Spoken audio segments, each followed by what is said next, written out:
So there's so much passion in their love that it's so easy to riff on. All of that coquettishness and flirtatiousness and femininity and all this decor.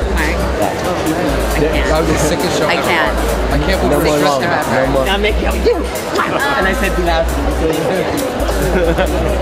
Okay, I have to go back. Sorry. This is Rachel. Sorry, she's a very good friend. Hi. This is Alexandra. Oh, hello. And I'm doing the middle of an interview. Okay, so go. That's what he wants to do, and it's always such a statement of what he wants to do, and I love that. And I was so moved that he invited me to the show, and it was such an inspiring show. I loved it. It was like Marie Antoinette in a washing machine. And I think of those women because what they share is this joy of fashion and this joy of being a girl or a woman and the joy of getting dressed and accessorizing and under any circumstances I cannot imagine them ever wearing sweats and even if they did, they'd probably wear them with high heels in the most fantastic way, like harem pants.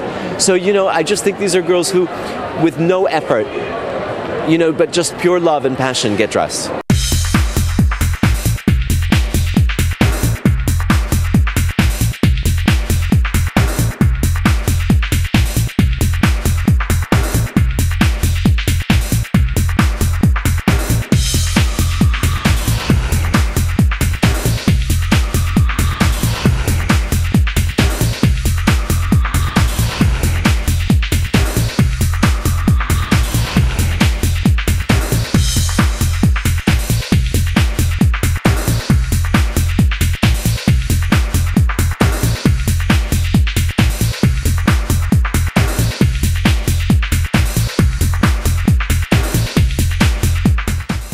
Most of the people whose shows I go to are friends of mine and people I want to support, and it's always such a pleasure to come here to see what their new creations are. How it came out was the way you saw, but there was a real great effort to work with fabrics, and the approach to making the clothes was very studied in terms of tucking and pleating and smocking and gathering. We wanted to create texture and new fabrics by working flat fabrics, and then we created shapes and volumes through working those fabrics into silhouettes. But I don't know, it was just a very natural process.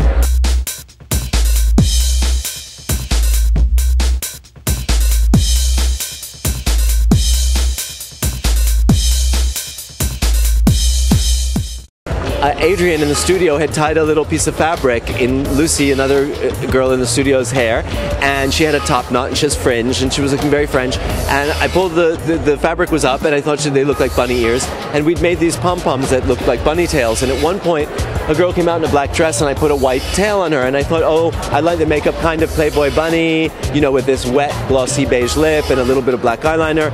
So I thought that we should do that. We should take the classic ribbon and make it into something evocative of Playboy bunny, because for me, again, a Playboy bunny was always sexy in a sweet way. She wasn't vulgar or she wasn't a hustler bunny. She was a Playboy bunny, which is sweet, cute, and naughty, but nice.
Shoes and the bags, they're great. The bags were, again, the same concepts. You know, we tried to work the Vuitton monogram into matelassés. We did double bags, one bigger than the other, so that they would create a frill when they were stuffed inside each other. We ruffled the bags, we trimmed them in color, we put color bags inside black bags. I mean, we played the same games we did with the clothes. And the shoes, the same. You know, we reduced a Louis XIV's heel to 2 cones, and then we shoved a couple of pearls through it, just like we did the hat pin in the hair.